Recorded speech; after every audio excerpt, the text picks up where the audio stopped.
Hello friends, today now I am going to explain you chapter number 6. Already chapter number 6 में what is combustion and क्या requirement है combustion के लिए वो हम पढ़ चुके हैं. अब नेक्स्ट पॉइंट हम पढ़ेंगे आज के लिए इग्निशन टेम्परेचर क्या होता है वो मैं समझाऊंगी. उससे पहले एक एक्टिविटी है जो हम देख लेते हैं यहाँ पे. Place a piece of burning wood or charcoal on an iron plate or tawa. Cover it with a glass jar or a tumbler or transparent plastic jar. किसी से भी इसको कवर करना है, कुल मिला के इसको कवर कर देना है, इसमें एयर नहीं जा पाए इस तरह से. Observe what happen does charcoal stop burning after some times.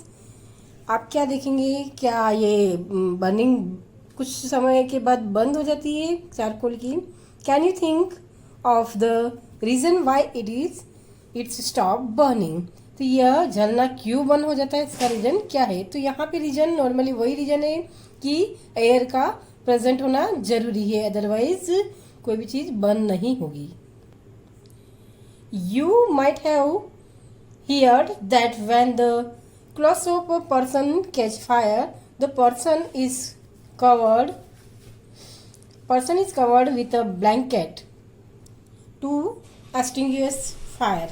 Can you guess why person को ब्लैंकेट से क्यों कवर कर दिया जाता है. क्या आप गेस कर सकते हो. जब आग लगती है तो क्या करते हैं, किसी पर्सन को किसी कपड़े या बड़े से ब्लैंकेट से लपेट लेते हैं, उसके कपड़े में आग लगती है. तो ऐसा क्यों किया जाता है. ऐसा इसलिए किया जाता है ताकि ब्लैंकेट से पूरा कवर होने के बाद वहाँ एयर अंदर नहीं जा पाएगी, तो एयर प्रेजेंट नहीं रहेगी, तो बर्न होना बंद हो जाएगा. It means air is necessary for burning. Now recall some of your experiences. Does a matchstick burn by itself? How does it burn? क्या मैचस्टिक अपने आप जलती है या फिर किस तरह से जलती है. तो आप देख सकते हो मैचस्टिक कैसे जलती है. अपने आप ने उसको थोड़ा किसी चीज़ पे रगड़ने पे वो बर्न होती है. You must have had experience burning a piece of paper. आपने देखा ही होगा पीस ऑफ पेपर कैसे जलता है. Does it Burns when a burning matchstick is brought near it. जब जलती हुई मैचस्टिक को पेपर के पास ले जाएंगे तो वो जलने लगेगा. Can you burn a piece of wood by the bringing a light matchstick near it. क्या लकड़ी को आप जला सकते हैं. लकड़ी का बड़ा सा पीस है अगर, तो मैचस्टिक से आसानी से जल्दी से वो नहीं जलेगा, क्योंकि मैचस्टिक जल के बुझ जाएगी, उसकी जो लकड़ी होती है वो खत्म हो जाएगी जल्दी. Why do you have to use paper और kerosene oil to start fire in wood और कोल. कोल और वुड को जलाने के लिए क्या करते हैं हम, केरोसिन और पेपर वगैरह यूज में लेते हैं एक्स्ट्रा, जो उस पर जला के डाल के उसको जलाया जाता है. ऐसा क्यों किया जाता है, क्योंकि जब तक वो पूरा वुड गर्म नहीं होगी तो वो बर्न नहीं होगी. तो पहले उसको गर्म कर के भी पेपर्स वगैरह डालने से वो गर्म हो जाता है, और गर्म होने के बाद ही वो बर्न होती है. Have you heard of forest fire. Forest fire के बारे में कभी सुना है आपने. यहाँ पे आप देख सकते हैं during extreme heat of summer at some places dry grasses catches fire from the grasses. It spreads to tree and very soon the whole forest is on fire. It is very difficult to control such fires. आप देख सकते हैं जंगल में, बड़े बड़े जंगल में, Amazon के जंगल में पहले आग लगी थी, बहुत दिनों तक वो कंटिन्यू चलती रही, तो इसको बुझाना बहुत आसान नहीं हो पाता है, क्योंकि ये लार्ज स्केल पे होती है.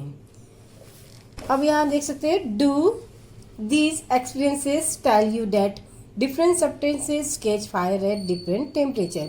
इस तरह से आप ये समझ सकते हैं कि अलग अलग थिंग्स के लिए जलाने के लिए अलग अलग टेम्परेचर की जरूरत होती है. जैसे कि फॉर एग्जांपल वुड, पेपर फटाफट मैच स्टिक से जल गया, लेकिन वुड को जलने के लिए उसको पहले गर्म होना पड़ता है, तो इसके लिए इग्निशन टेम्परेचर अलग अलग होता है. The lowest temperature at which substances catches fire is called its ignition temperature. तो इसको हम इग्निशन टेम्परेचर के नाम से जानते हैं. जैसे कि लोवेस्ट टेम्परेचर, जब तक कि जैसे वुड को गर्म करते करते जो जहाँ पे वो बर्न होने लगेगा, तो वो लोवेस्ट टेम्परेचर उसका इग्निशन पॉइंट कहलाएगा. Can you tell now why a matchstick does not catch fire on its own at room temperature. क्या आप कह सकते हैं कि मैचस्टिक अपने आप रूम टेम्परेचर पर फायर नहीं होती है, मतलब यहाँ पे जलती नहीं है। Why does the match stick start burning on rubbing it on the side of the match box. अब आप ये पूछा गया कि क्यों मैच स्टिक दूसरी उसके ऊपर रबिंग करने पे वो जलने लगता है। तो इसका रीज़न यहाँ नीचे इसकी हिस्ट्री दी है पूरी मैच स्टिक की। The history of match stick is very old. Actually पहले मैच स्टिक बहुत ही सिंपल अलग टाइप की होती थी, जो अगर दोनों रगड़ खाए दो मैच स्टिक भी तो अपने आप बर्न हो जाती थी, तो उनको अलग अलग सेपरेट सेपरेट रखा जाता था। The history of matchstick is very old, more than 500 years ago. 500 साल से पुरानी है। Small piece of pine wood dipped in sulphur were used as matches in ancient. पुराने टाइम पे सल्फर को यूज किया जाता है। Egypt. The history of the match stick is very old. Matchstick की हिस्ट्री बहुत पुरानी है। More than 5000 year ago small piece of pine wood dipped in sulphur were used as matches in ancient Egypt. पुराने ज़माने में ancient पुराने Egypt में जो सल्फर होता था उसको पाइन वुड की लकड़ी को सल्फर के अंदर डिप्ड करके मैचेस बनाई जाती थी। लेकिन the modern safety matches was developed only about 200 years ago. लेकिन जो मॉडर्न सेफ्टी मैचेस है उनको 200 साल पहले ही डेवलप किया गया है। A mixture of antimony trisulphide potassium chloride and white phosphorus with some glue and starch was applied on the head of a match made of suitable wood। तो यहाँ पे दो substances antimony try sulphide potassium chloride and white phosphorus दोनों mix किए जाते हैं glue और starch के साथ, और किसी लकड़ी के सुटेबल जो लकड़ी पे जो अच्छी लकड़ी ऐसी लकड़ी अपन जो देखते हैं मैच स्टिक की लकड़ी उस पर लगा दिए जाते हैं उसके हेड पे। When struck against rough surface white phosphorus got ignited due to the heat of friction। अब किसी पे रगड़ते हैं तो फ्रिक्शन की वजह से हीट डेवलप होती है और हीट की वजह से ये जलता है, इग्नाइट होता है। This started the combustion of the match. However white phosphorus proved to be dangerous both for the workers involved in a manufacturing of matches and for the users। तो ये किस तरह से वाइट फास्फोरस डेंजरस हो सकता है जो use करते हैं, मैन्युफैक्चरिंग करते हैं और यूज़ करते हैं दोनों के लिए। This day the head of safety matches contain only antimony try sulphide and potassium chloride. इसकी वजह से यहाँ पे क्या किया गया है, यहाँ अभी इसके हेड में सिर्फ एंटीमनी ट्राई सल्फाइड और पोटेशियम क्लोराइड ही लगाया जाता है। The rubbing surface had powdered glass and little red phosphorus. When the match is struck against the rubbing surface, some red phosphorus get converted into white phosphorus। अब क्या होता है यहाँ पे, यहाँ सेफ्टी मैचेस में दोनों लिए गए antimony trisulphide and potassium chloride लिया गया है। फिर इसको जो रबिंग सरफेस है उसमें पाउडर्ड ग्लास होता है एंड लिटिल रेड फास्फोरस और थोड़ा सा रेड फास्फोरस होता है। तो जब इस पे रगड़ा जाता है when match is struck against the rubbing surface some red phosphorus convert हो जाता है वाइट फास्फोरस में। This immediately react with potassium chloride in the match stick had to produce enough heat to ignite antimony trisulphide and start the combustion. इस तरह से ये क्या react कर जाता है, वाइट जो फास्फोरस है जो रिएक्ट करता है उसके पोटेशियम क्लोराइड के साथ और यह फिर उससे हीट प्रोड्यूस होती है और ये तुरंत जलने लगता है। इस तरह से हमारी मैच स्टिक जलती है। इस तरह पूरा आपने समझा कि मैच स्टिक किस तरह से जलती है। अब आ जाओ नेक्स्ट है हमारा we find that combustion substances cannot catch fire और burn as long as its temperature is lower than its ignition temperature। जब तक कि कोई भी combustible substance फायर कैच नहीं करेगा, बर्न नहीं होगा, जब तक कि उसका इग्निशन टेम्परेचर उसको प्राप्त नहीं होगा, उससे कम टेम्परेचर होगा तब तक वो नहीं जलेगा। Have you ever seen cooking oil catching fire when a frying pan is kept for long on a burning stove. आप देखते हैं कि जलते हुए स्टोव पे जब तेल थोड़ी देर के लिए गर्म होता है तो वो नहीं आग नहीं पकड़ता है, लेकिन बहुत ज़्यादा जब गर्म हो जाता है, जब वो उसका इग्निशन पॉइंट आ जाता है इग्निशन टेम्परेचर का, तो वो वहाँ से वो बर्न होने लगता है स्टोव पे। Kerosene oil and would do not catch fire on their on at room temperature. कभी भी देखा होगा केरोसिन लकड़ी वगैरह पड़ी हो तो रूम टेम्परेचर पे कभी भी ये फायर कैच नहीं करती है। But if kerosene oil is heated a little, अगर केरोसिन को हल्का सा गर्म किया जाए it will catch fire. But if wood is heated a little, लेकिन लकड़ी को अगर थोड़ा सा गर्म किया जाए it would still not catch fire, यह फायर को नहीं जल्दी से पकड़ेगी, आग नहीं पकड़ेगी। Does it means that ignition temperature of kerosene oil is lower than that of would. इसका मतलब क्या है कि क्या केरोसिन का इग्निशन टेम्परेचर लोअर है ignition point than the wood? Yes.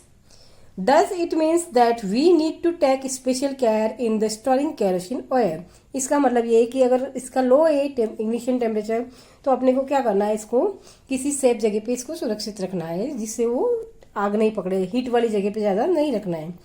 The following activity show that it is essential for a substances to reach ignition temperature to burn. तो first अपन ने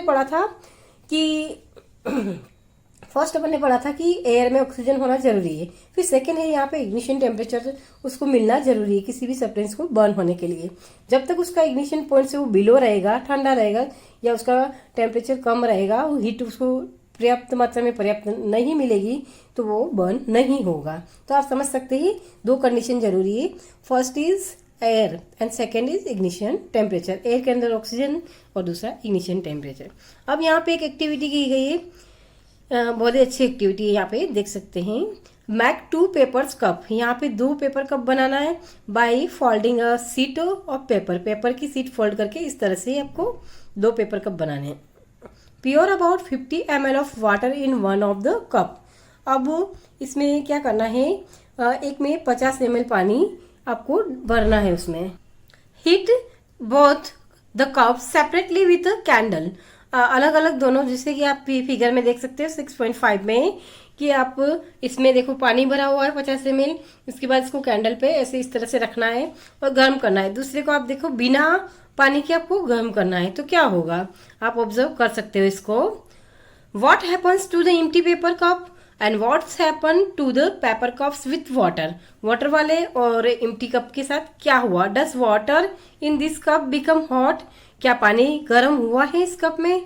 तो आप ये एक्टिविटी करके देख सकते हो अपने पेरेंट्स के मदद से या किसी की भी मदद से, अकेले नहीं। तो ये एक्टिविटी आप घर पे भी करके देख सकते हो। तो आप क्या देखोगे, यहाँ पे जिसमें पानी है वहां पे पानी का टेम्परेचर बढ़ेगा लेकिन पेपर बर्न नहीं होगा, और दूसरा है जिसमें पानी नहीं है तो वो बर्न हो जाएगा। क्यों होगा, क्योंकि वाटर क्या करता है, जो पेपर की हीट है बाहर की, जो पेपर को इग्निशन टेम्परेचर चाहिए वो उसको पहुंचने नहीं देता है। वो क्या करता है, वाटर उसको हीट को एब्जॉर्ब कर लेता है, उस वजह से वो पेपर के इग्निशन टेम्परेचर तक नहीं पहुंच पाता है और वो बर्न नहीं होता है। जबकि दूसरे में जिसमें पानी नहीं है वो तुरंत जलने लगता है।